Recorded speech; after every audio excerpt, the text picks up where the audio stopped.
and welcome to Access, the show that gives you an inside look at the hottest happenings on PlayStation. This week we pluck the juiciest news fruit in our PlayStation briefing, try out the blockbuster games of tomorrow at this year's Eurogamer Expo, and get classical with the London Philharmonic Orchestra. But before all that, we're off to Montreal with a sleeve full of deadly metal for our game of the week, Assassin's Creed Revelations.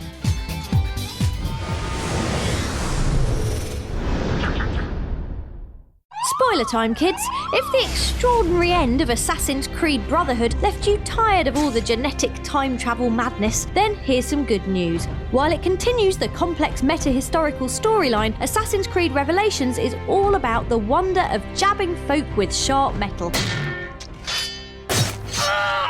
And on its simplest level, about hero Ezio finding his keys. The 5 keys to Altair's library. Revelations is thinking big, aiming to complete the story arc of veteran Italian killer Ezio and to bring his relationship with Altair and modern-day counterpart Desmond to a conclusion. That's why the setting is no accident, as the game's writer, Darby McDevitt, explains. Symbolically, we all thought of Constantinople as a perfect blend between Altair and Ezio. It has influences from Italy, from the Middle East. Nothing drastic has happened to the open-world free-running gameplay, and Ezio's journey through Constantinople will be a familiar mix of battling Templars and doing missions for famous historical folk. Welcome to Constantinia, Ezio, the crossroads of the world. The other good thing about Constantinople, apart from all the nightlife, is that it has a new toy to play with. Check out the Ottoman hook, something else for Ezio to stuff up his sleeves, which can be used to trip or spin over enemies in combat and to reach for ledges and swing round corners while free-running. Show me how it works. There are other new additions too, like a bomb crafting mechanic that sees Ezio cooking up dozens of specialist explosives, and a tower defense minigame for protecting assassin dens, which during our hands-on session proved to be very playable. More than anything this time, there's an emphasis on storytelling and making sure that Ezio's send-off is as compelling as possible. I cannot rest until all has been revealed. Assassin's Creed Revelations is out on the 15th of November, and we'll be wrist-blading our way through the crowds to pick it up on release day, although pre-ordering is probably easier.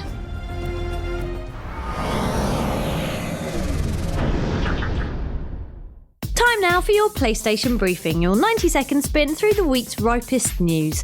We start our roundup this week from sunny California, where we recently visited Toys for Bob, the studio behind Skylanders Spyro's Adventure. Don't worry, we didn't let nostalgia keep us from asking the hard-hitting questions like, whose dragons will be cooler, yours or Skyrim's? Yeah, it's a completely different game. I can't comment. Oh yes you can, Spyro's magic. Normally, arguments between the denizens of PlayStation Home are settled by accidentally doing the robot when you meant to do an angry fist shake. But no more! From this autumn, you'll be able to blast the face off virtual flirt pests with Bootleggers, the new free-to-play first-person shooter that'll be lighting up PlayStation Home like a gun-hungry bonfire.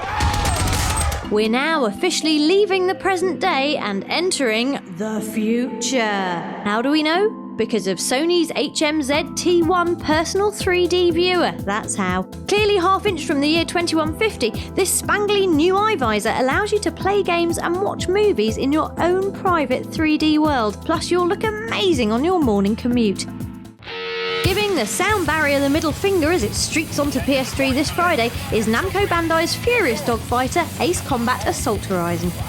Stay still and be swatted, bothersome rusky villain. The landscapes are all modelled on real-life satellite data, a bit like a Mach 3 busting version of Google Maps. So you might even spot your gran putting the bins out, providing she lives in the penthouse suite of the Burj Khalifa in Dubai, of course.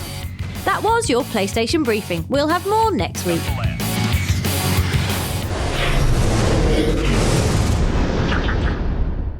Digital pounds at the ready, children. It's time to take a look at the best of the store this week.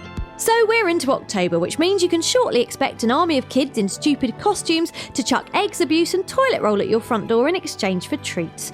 To celebrate the Halloween festivities, PlayStation Plus subscribers can get their pumpkin mitts on Dress 'em Up RPG Costume Quest for the scary price of nothing. I've got 3 whole crunchy bars for anyone who can come up with a better costume than the fries crab.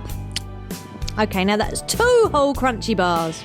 If you're not yet a PlayStation Plus subscriber, you can sign up on the PlayStation Store homepage.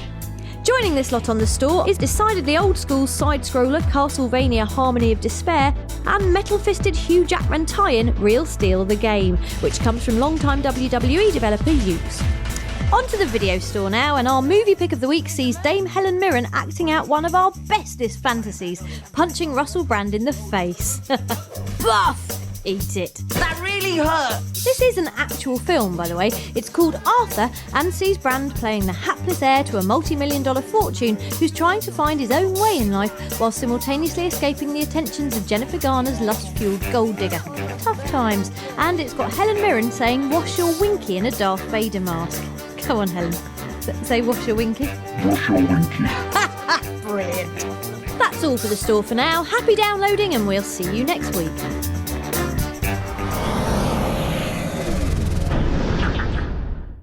Time for a musical interlude now as we get classy with the London Philharmonic Orchestra. The world-renowned concert outfit recently invited us to a rehearsal of a new show comprised entirely of music from video games. The lineup included tunes from Uncharted, BioShock and Call of Duty, while the rendition of this Little Big Planet ditty in particular had us bouncing like elastic-filled sack people.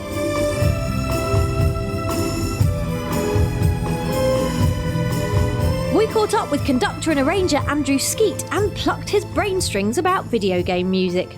Music is a real kind of shorthand, I think. It's a kind of shorthand for what the whole game is about. The big themes, you must have heard them, thousands of times when you play these games. So they become really sort of in the bloodstream, I think. I guess it sort of reflects what the game's like, and that's the point of it. Thank you, Andrew. And if you're sad about having missed the show itself, stop your snivelling, because the Philharmonic have recorded an album as well. It's called Video Game Heroes, and you can find more information on the website at lpo.org.uk.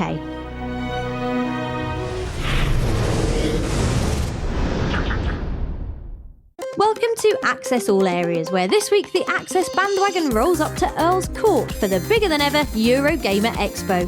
Wow, security this year is fierce.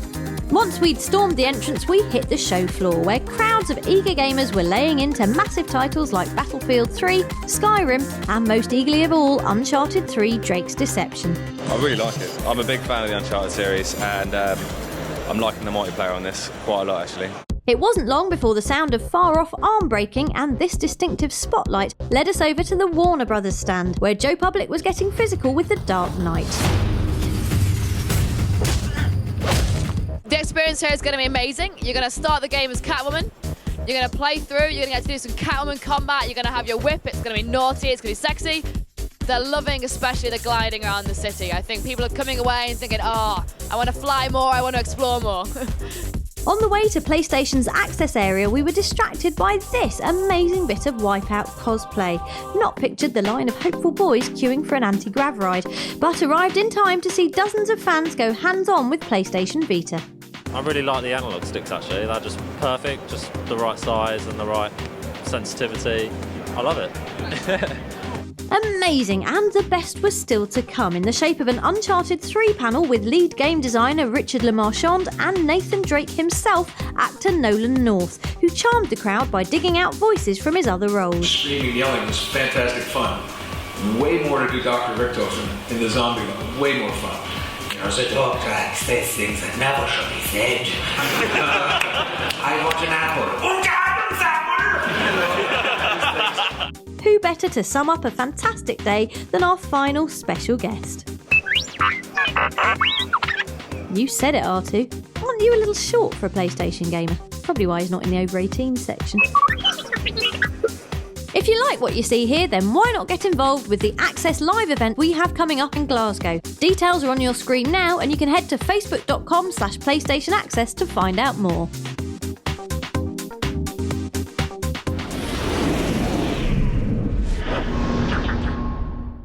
Time to wrap up the episode, but before we go, our parting shot this week comes courtesy of first-person rubbish 'em up, Duke Nukem Forever. Have a poke around the TV studio at the start and you'll come across this fiery exchange. Sound familiar? Do you want me to trash your mics? Would you like me to trash your mics? You don't get it. You amateur. We're done. You're a nice guy. You're a nice guy. But you don't get it. Right Right, that's all for this week, but if you're after extra video content, competitions and events, then give us a visit at facebook.com/PlayStation Access or scan this sexy QR code. See you next week.